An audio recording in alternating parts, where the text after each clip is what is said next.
వ్యవహారాలు వాళ్ళకి తెలియలే. అందువల్ల ఈరోజు ఇష్యూ కాంగ్రెస్ తో అంటే రాహుల్ గాంధీతో ఉన్న స్నేహంతో ఏదో కాంగ్రెస్ వచ్చేసింది, ఓకే వాళ్ళు కలిసిపోయారు, ఇది ఉంటే సరిపోతే మిగతా 6 మందికి తర్వాత చూద్దామని అనుకున్నారు. అక్కడ బీజేపీ ఎంటర్ అయింది. బీజేపీ ఎంటర్ అయ్యి గవర్నర్ చేత షాక్ పెట్టించింది విజయ్కి. దాంతో విజయ్ ఏం చేయాలో అర్థం కాల. విజయ్ వెంటనే వెనక్కి వచ్చేసారు. నువ్వు మొత్తం 118 మ్యాజిక్ ఫిగర్ చూసుకొని అప్పుడు రండి అని అన్నారు. ఆయన ఆ మాట చెప్పడంతో ఈయన చెప్పి ఆయన పార్టీకి ఆయన కేరళ వెళ్ళిపోయాడు గవర్నర్. సో ఇప్పుడు ఈ 6 సీట్ల కోసం టీవీకి నావతలు పడుతుంది. ఎవరిని కలవాలి, ఎవరితో మాట్లాడాలి, ఎవరికి ఇచ్చేయాలి అనేది. సో ఈ యాంగిల్లోనే ఇప్పుడు షంగోటి అన్న పూర్తి స్థాయిలో చూస్తున్నారు. ఆయనే ఈ వ్యవహారాన్ని అంతా కూడా నడిపే ప్రయత్నం చేస్తున్నారు. అంటే మరో 6 మంది కావాలి కాబట్టి 6 మందిని ఏ ప్రాంతాల నుంచి అంటే బీసీకే తీసుకుందామా, లేకపోతే సిపిఐలకు విసికి కూడా లేఖలు రాశారు, వామపక్షాలు కూడా లేఖలు రాశారు. వాళ్ళ పార్టీల నుంచి పెద్దగా స్పందన రాలా. అంటే ఓకే అంటున్నారు కానీ ఇంకో మేము వస్తున్నామో వద్దు క్లియర్ గా మాకు మేము మీకు మద్దతు పలుకుతున్నామని నేరుగా వచ్చిన పరిస్థితి కనపడ్డాంలే. మరోవైపు ఇతర పార్టీలకు సంబంధించిన ఏఐటీకి సంబంధించిన ఒక ఎమ్మెల్యేను అలాగే పిఎంకేలో ఉన్న కొంతమంది 4 ఎమ్మెల్యేలను కూడా కలిసే ప్రయత్నాలు జరుగుతున్నాయి టీవీకి. సో ఇది ఈ రోజు రేపు లోపల వర్కౌట్ చేయాలి, లేకపోతే ఇక రాష్ట్రపతి పాలన దిశగా కూడా వెళ్ళే అవకాశాలు ఉన్నాయని కూడా. ఎందుకంటే బీజేపీ పై నుంచి రూల్ చేస్తుంది ఏ విధంగా చేయాలి. మీరు గవర్నర్ అనుకుంటే 2 నిమిషాలు, కానీ ఇది 1991లో కూడా ఇటువంటి సిచ్యువేషన్ రాష్ట్రపతి పాలన కూడా అక్కడ విధించిన పరిస్థితిని మనం మర్చిపోకూడదు. సో అటువంటి సిచ్యువేషన్స్ ఉంటాయి కాబట్టి విజయ్ ఇప్పుడు అప్రమత్తంగా కావాల్సిన పరిస్థితి ఒకటే. అందులో మరోవైపు విజయ్ కూడా కొంత సీరియస్ గానే తీసుకున్నారు. ప్రభుత్వానికి ఏర్పాటుతో సీఎం కాన్వాయ్ అన్నారో దాన్ని వెనక్కి పంపించేశారు. స్పెషల్ ఫోర్స్ నాకు అవసరం లేదు అని చెప్పి చెప్పారు. భద్రతా మొత్తం మీరు తీసుకెళ్ళిపోండి, నాకు కావాల్సినవి నాకున్నాయని చెప్పి చెప్పిన పరిస్థితి. సో అటువంటి సిచ్యువేషన్ ఉంది. కొంత తమిళనాడు రాజకీయాలు ఎప్పటికప్పుడు హాట్ గా మారుతూనే ఏ సమయంలో ఏం జరగబోతుందో అనేది తెలియదు.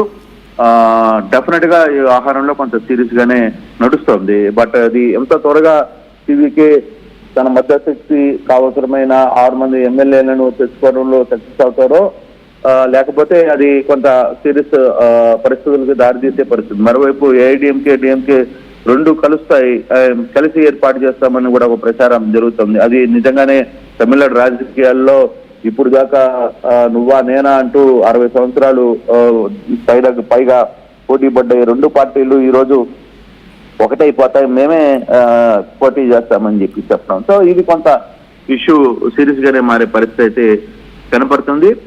చూడాలి ఈ వాతావరణంలో ఎటువంటి సిచ్యువేషన్స్ ఉంటాయి. ఫర్దర్ గా రాబోయే రోజుల్లో ఎక్కువ టైం కూడా లేదు విజయ్కి. బహుశా ఈ రోజు రేపట్లో మనం దీనికి సంబంధించిన వ్యవహారాన్ని అంతా కూడా క్లోజ్ చేయకపోతే చాలా ఇబ్బందులు వచ్చే పరిస్థితి అయితే చాలా స్పష్టంగా కనపడుతోంది. కానీ తమిళనాడు రాజకీయాలు విజయ్కి ఒక్కసారిగా చెమటలు పట్టిస్తున్నాయి. అక్కడ నేతలు ఆ వ్యవహారాలు అంటే పబ్లిక్ కూడా పూర్తి స్థాయిలో మెజార్టీ ఇస్తుంటే సరిపోయేది. కాకపోతే వాళ్ళు ఒక 16 సీట్లకి ముందు ఆపేశారు. ఈ యాంగిల్లోనే అవసరమైతే ఈ 12 సీట్లు షార్టేజ్ ఏదైతే ఉందో దాన్ని పూర్చుకోవడంలో ఇప్పుడు 5 మాత్రమే వచ్చి ఇంకా 6 కావాల్సిన పరిస్థితి ఉంది. ఈ 6ని ఏ విధంగా ముందుకు తీసుకెళ్తారనేది కూడా చూడాల్సిన పరిస్థితి. కొంత టెన్షన్ అయితే ఉంది. బహుశా ఈ రోజు లోపల ఇతర పార్టీలు ఏదైతే ఇప్పుడు పిఎంకేనో లేకపోతే ఇతర పార్టీలని కలుపుకునే ప్రయత్నం చెంగొట్టి అని చేస్తున్నారో అది వర్కౌట్ చేసుకోవాలి. ఇప్పుడు వెంటనే విసికేతో మాట్లాడాలి, సిపి వామపక్షాలతో మాట్లాడాలి, అలాగే ఇతర పార్టీలకు సంబంధించిన వ్యక్తులతో కూడగొట్టుకునే ప్రయత్నం చేయకపోతే ఇది ఖచ్చితంగా డెఫినెట్ గా ఈ వ్యవహారాన్ని కొంత సీరియస్ గా తీసుకోవాల్సిన పరిస్థితి టీవీకి వచ్చి పడింది. వెంటనే సంగోటన్ కూడా రంగంలో దిగారు. అది ఏదో నిర్ణయం చేసుకోవాల్సింది. ఈ రోజు వరకు నిన్న గవర్నర్ ఇచ్చిన షాక్ తో వీళ్ళందరూ తిరిగి ఇప్పుడు దీన్ని పూర్తి చేసుకోవాల్సిన బాధ్యత అయితే కనపడుతుంది. Kalyan right Krishnamohan, thanks for the latest update. మొత్తం మీద విజయ్ భవిష్యత్తు ప్రస్తుతానికి కొన్ని చిన్న పార్టీల పైన ఆధారపడినట్టు తెలుస్తుంది. ఆ చిన్న పార్టీలు ఒకవేళ సహకరించకపోతే అన్నా డిఎంకే వైపు విజయ్ తను సరెండర్ అవ్వాల్సి వస్తుంది అన్న డిఎంకే ఎలా చెప్తే అలా నడుచుకోవాల్సిన పరిస్థితులు ఎదుర్కొనే అవకాశం ఉంది. మరోపక్కన డిఎంకే అన్నా డిఎంకే ఈ రెండు పార్టీస్ కూడా కలిసి గవర్నమెంట్ని ఫామ్ చేసే అవకాశం ఉందా? 1991లో తమిళనాడులో రాష్ట్రపతి పాలనని విధించారు. దాని తర్వాత తమిళనాడు దాని తర్వాత 1994లో ప్రెసిడెంట్ రూల్ని విధించే ముందు ఒక ప్రోటోకాల్ని పాటించాలంటూ సుప్రీంకోర్టు ఆర్డర్ తీసుకొచ్చింది. ఒకసారి దాని డీటెయిల్స్ కూడా చెప్పే ప్రయత్నం చేస్తా. ఒకవేళ ప్రెసిడెంట్ రూల్ని నిజంగానే అమలు పరచాలనుకుంటే కనుక ఏంటి ఆ ప్రోటోకాల్ ఏంటి? మొదటగా గవర్నర్ డిస్క్రిషన్.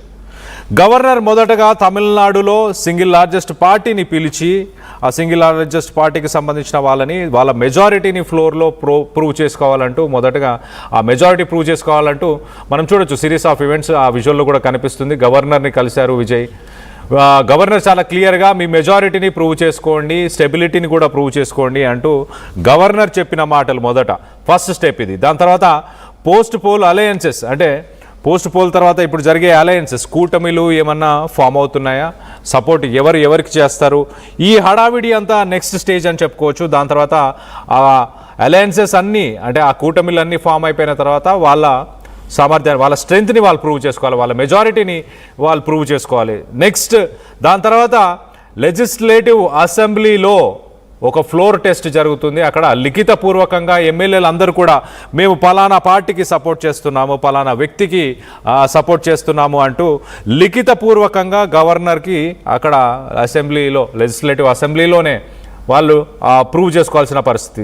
దాని తర్వాత ఒకవేళ అక్కడ కూడా జరగలేదు అన్నప్పుడు అప్పుడు 356 ఏం చెప్తుంది అని అంటే మరింత సమయాన్ని ప్రెసిడెంట్ రూల్ని ఇంపోజ్ చేసే ముందు అసెంబ్లీని సస్పెండ్ చేస్తారు. అంటే అసెంబ్లీ జరగకుండా సస్పెండ్ చేసి అన్ని పార్టీస్కి నెగోషియేట్ చేసుకోవడానికి, అంటే మళ్ళీ చర్చలకు వెళ్ళి మళ్ళీ ఎవరైనా అలయన్సెస్ ఫామ్ అవుతాయా, కూటమిలు ఫామ్ అవుతాయా అని మరింత సమయాన్ని ఇస్తారు. దాని తర్వాత కూడా అవ్వని సమయంలో అప్పుడు ఎలక్షన్స్ని డిజాల్వ్ చేసే అవకాశం కూడా ఉంటుంది. ప్రెసిడెంట్ రూల్ ఇంపోజ్ చేసే ముందు అది గవర్నర్ అలాగే ప్రెసిడెంట్ వీళ్ళ రికమెండేషన్ని బట్టి ఆర్టికల్ని ఇన్వోక్ చేయాలా, ఆర్టికల్ 356ని అమలు పరచాలా లేదా అనేది అప్పుడు మళ్ళీ డెసిషన్ తీసుకుంటారు. ఒకవేళ ఎలక్షన్స్ని మళ్ళీ సస్పెండ్ చేసి మరొకసారి నిర్వహించే అవకాశం కూడా ఉంది, లేదా డైరెక్ట్గా ప్రెసిడెంట్ రూల్ అండర్లోనే తమిళనాడు రాష్ట్రం ఉండే అవకాశం ఉంది. సో మొత్తం మీద కొంత ఇంటెన్స్ సిట్యుయేషన్ అయితే కనిపిస్తుంది తమిళనాడు రాజకీయాలు.